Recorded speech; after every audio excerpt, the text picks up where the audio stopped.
3 पाव चना और 1.25 किलो लड्डू हमने कुल पे सवाइए लगा मंगाएगा हमने कैसे मंगाएगा। चाहे वो बेसी रहा है सब बराबर हो जाएगा। चली जाओ भगवान के अरे भैया दीवा जलाओ तू ना 12 बजे पहले टाइम जो करे हो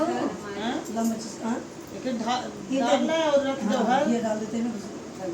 तू यहाँ करो करी है पहले दिया जलावा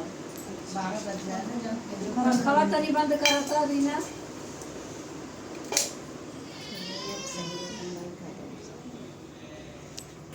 भाई जलिए तो एक कर सोनी पहले पूजा कर मार खाए के बात है डिस्टर्ब कर चकपक मुक्का ऊपर होई वो तो पुतिन जाई अब बता कद्दू का सोए नीचे मुक्का ऊपर होई है बोल वाला गोल वाला लंबो चकोरो वाला हो तो अरे मेरे मुंह में जा मुक्का उक्का ना आवे उनमें घिसा वाला है बनी आसान वाला नहीं है नहीं हम जैसे रात में सही रात चला बनी